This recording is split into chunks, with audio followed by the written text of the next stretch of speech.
We'd like to thank ChiroSecure for again having our backs and giving us this amazing platform to enlighten the world about kiddos and chiropractic. So Elizabeth is going to take a short nap while we get to hang out. Good night, Elizabeth. I'm Dr. Monika Buerger, and I'm super excited today to bring you some incredible information that we need to know.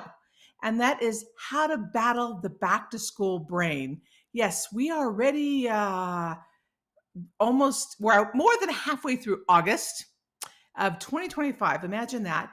Some kiddos have started to titrate back into school, and some are going to be going back in the next few weeks. And so there's a lot of shifts in routines and trying to get used to it from both mom and dad's end to grandparents' end to the kiddos' end. So the transition time can be a bit difficult, but let's look beyond that. And that's where I'm going to give you some amazing golden nuggets that you really must know in your practices. And what's that? That is how to screen to evaluate if a kiddo is neurologically ready to for the demands of school. So we're going to drop three. I can count three basic things that I'm going to give you to do a 3 to 4 or 5 minute screening in your offices to evaluate to help parents and kiddos understand where their kiddos at and to help them be the most successful in school. So ready, set, let's go. Let's do this. Okay, we're going to start. There's different ways you can screen for this. And the three things that you're going to look for are gross motor, fine motor, and oculomotor or visual motor. So again, there's different ways to screen for this. I am going to give you the most commonly cited in the literature. The reason I'm doing that is because if you want to dig in and dive into the literature like I do, you'll have something tangible to present to parents, teachers, counselors, so on and so forth. I do a lot of work with the schools in southeastern Idaho, and I've taught CE classes for them, and it's really been a huge stepping stone for my practice. And more on that in a upcoming episode potentially. But so that way you have some backing behind you. So let's go with gross motor first. Gross motor needs to come on board before fine motor and before ocular motor. Ocular motor or visual motor is a fine motor skill. So we're going to start with the granddaddy, the tree trunk. Okay. And how can we easily screen for that in our practices? Okay. Tandem walk, heel toe walk. Now, I'm going to base this off of a 5-year-old-ish skills. So obviously, if a 5-year-old is not successful in accomplishing these motor skills, these sensory motor skills, then definitely a 6, 7, 8, 14-year-old should be. Got it? So we can use this screening for those that should be neurologically ready to start kindergarten and beyond. Okay. And I advocate, I've been teaching for over 30 years, and I would tell people, if you want to build your practices, do these screenings. Go to daycares, go to your churches, your local moms groups, whatever, and say, hey, let's line these little fiddle farts up that are just going to start entering into kindergarten, and let's see how we can help make their life as stress-free and as successful as possible when they get into school. Okay, cool. So tandem walk, heel toe walk. It is literally matching the heel to the toe and walking a line. Get some duct tape. They've got some cool duct tapes out now, right? They've got Superman or characters on them or whatever, fun stuff for kiddos. Put about an 8 to 10 foot line down a hallway and have them heel toe walk. And I say heel toe with no spaces, meaning they have to butt their heel up to their toe as they take each step. A 5-year-old should be able to do that successfully, eyes open at this point. Now, if you want to do it eyes closed, that will just enhance their need for proprioceptive skills. Okay, but let's go with 5-year-olds, eyes open. Heel toe walk, 8 to 10 feet forward. Can they do that successfully without falling over to one side, without losing their balance? Can they do it butting their heel up to their toe, no spaces in between? Next one for gross motor. Now we're still on gross motor, okay? Can they balance on one leg successfully for at least 10 seconds? And that means that they balance only on one leg and they don't use the other leg as a crutch. It's called posturing. So do they have to, if they're balancing on their left leg, do they have to have their right leg up and propping, butted up against their left leg to support their left leg? That's a no-no, okay? That's called posturing. So can they stand on each leg for at least 10 seconds?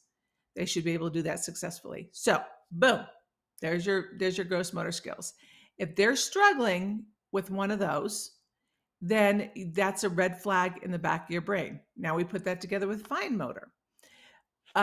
Sequential finger touching. Can they sequential finger touch each hand separately and both hands together? Now, there's some keen eye things that you're going to look for here. Do they do what I say, happy O's? Okay, big O's, happy O's. Cheerios, we're doing happy O's and Cheerios. We're not doing squishy O's. Okay, we're not doing this because squishy O's is a little cheat. When they do squishy O's, they're looking for more surface space on their fingers for more proprioceptive and tactile input into the brain because this gives them less. And this is a more accurate fine motor skill. So single-handed, both-handed, happy O's, not squishy O's. 5-year-olds should be able to do that. And the other thing you're going to look for is, do they have any overflow movement?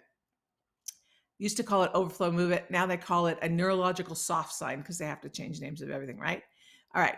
So what that means is while one hand is doing the work, is there another body part that they're using as a crutch in order to make this happen?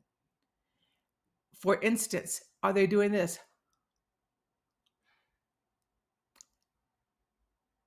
Using their tongue, their mouth, or is the other hand trying to move at the same time the working hand's moving?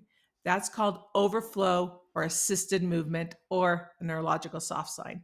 And that's meaning that each hemisphere isn't as strong as it should be, and it doesn't have an inhibitory effect on the opposite side that should not be working. Okay, that's a fine motor skill. Getting a shoestring and some cheap little beads at the dollar store and seeing if tie one end of the shoestring in a knot so the beads don't fall off. Can they string about 10 beads with their right hand and with their left hand? Can they do it each side? Can they pick up the bead? Again, fine motor. Can they pick up the bead, manipulate it, and put it on a shoestring? Right hand, left hand. Boom. Now we got gross motor covered. We've got fine motor covered. Can they do these successfully? And what can we do for ocular motor or visual motor? Put a beanbag on their head so they can't move their head. And you tell them, don't let that beanbag fall off. Okay? So that makes sure that they're upright against gravity, standing straight with good posture. The beanbag's on their head. Don't move your head because that beanbag can't fall off. And I want you to watch my special pen only with your eyes, not with your head, no head movement. And basically what you're looking for is, can they visually track across the midline without moving their head? And can their eyes have a smooth pursuit across the midline at least 6 times? That's for tracking, okay, eye tracking. Then for convergence and divergence, by the way, visual processing, again, is going to be a fine motor skill because you're using the fine ocular eye muscles around the eye to navigate the eyes. Visual processing is very much associated with dyslexia, fine motor skills, reading, writing issues.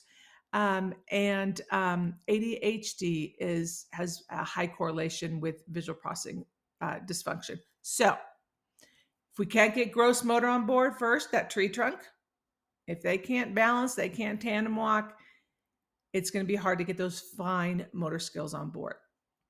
And your second screening for ocular motor is convergence and divergence. And that's where, again, standing up, good posture, because you want vestibular and proprioceptive information maxed out, because not one sensory system is working at a time. They're all working together, right?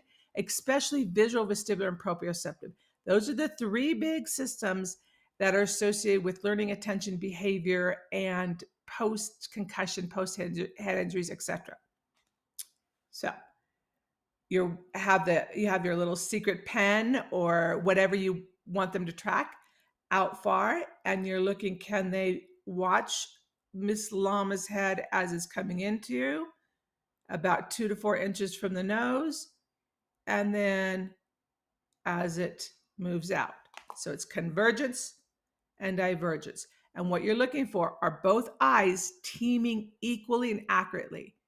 As it's coming in for convergence, do those eyes tag team and they're both turning in equally, accurately at the same rate and time? And can they hold it?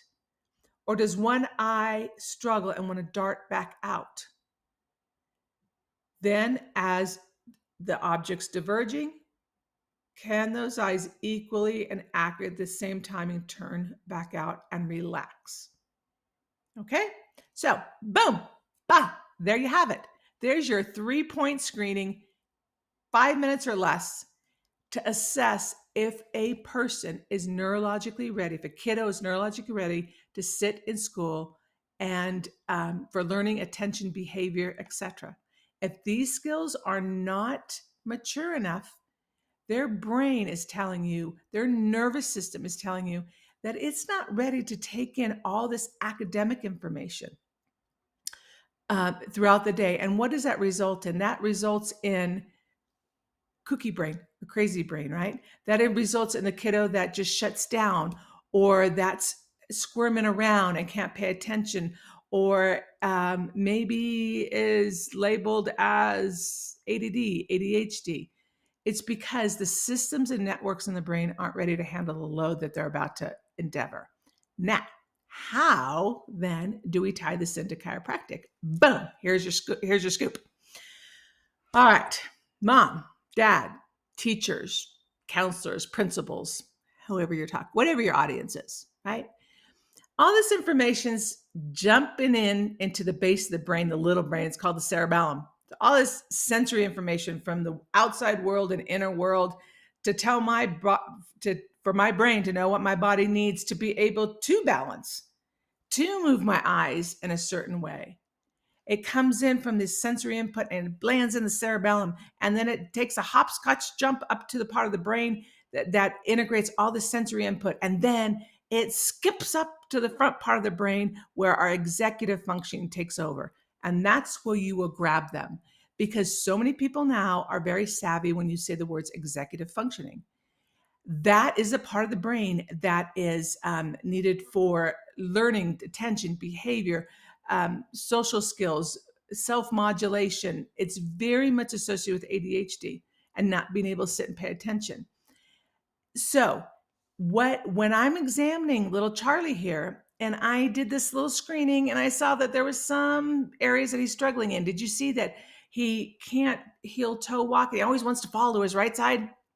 Yeah. And then he had trouble balancing on his right leg. And when I wanted him, when we asked him to do happy O's or boom booms, he had really a hard time with his right hand. It was just like his brain was just disconnected from his body. And the stringing the beads on the right side was kind of hard. That could tell me that the right side of this bottom part of the brain isn't getting the information in as it needs to. And it's not sending the information to the left side of the brain that's involved in this executive functioning. And then they perk up. Okay. But the good news is is that I also examine little Charlie. I examine his spine for vertebral subluxations. And I found that there's some areas in his spine, look at right here by his lower part of his neck and down by his hips. Look, he's 6 years old. He's probably taken some rough and tumble falls, right? Oh, yeah. He's a rough kid. Yeah. Okay. Well, these vertebral subluxations, it's misalignments. It's those areas of the spine that aren't moving properly. And that's going to disconnect the information from his body to his brain. And then his brain really doesn't know the status of his body and where his fingers are or where his eye muscles have to move in order to read. And that can lead to disconnect between the brain and the body and the body and the brain. But guess what? We have seen in the chiropractic neuroscience world that by removing vertebral subluxations, by doing a very specific chiropractic adjustment, it helps this information coming into the brain to process better, for the brain to process. And you know what? There's a couple key areas that we know of that have been affected in a good way. And that happens to be where that information jumps in at that base of the brain and where the information is in that executive part of the brain. So these studies have been done on adults. These are mostly where we're seeing the findings, but a study that came out about a year ago, these amazing chiropractors were doing it in school program and adjusting kiddos and saw that some of those signs of ADHD were less than in those kiddos that were receiving chiropractic care in the school setting. How about that, Mom? That's amazing. So what I'm telling you is what I would propose is that little Charlie, we start him under a program here. And we help the brain get the information from the body, help the sensory input be organized and integrated, and we watch and we check these motor skills to see how they come along, because that's going to help give us a status of what Charlie may or may not need at a given time. Boom. There's your exam. There's your ROF. There's your interpretation to your audience, whoever they are, about neurologically focused chiropractic for kiddos. Now, if you want to go on to add neurointegrative exercises or what have you, that is just a caveat to helping regulate and remove those vertebral subluxations. So there you have it. School readiness from a neurologically focused chiropractic lens. If you want more of this incredible information, scroll down, take a look at the link, jump on now, because these kiddos need you. I mean, they need you so bad. Join our Foundations of Neuro-Development program, learn more, become the go-to pediatric chiropractor in your community. I can't wait to see you on the inside. Once again, hopefully you enjoyed that information, and we want to thank ChiroSecure for always having our backs and giving us this phenomenal platform. Join me in September, where we're going to get you ready for National Sensory Awareness Month, which is in October, but we're going to get you prepped next month, so don't miss it. Be there. We'll see you then.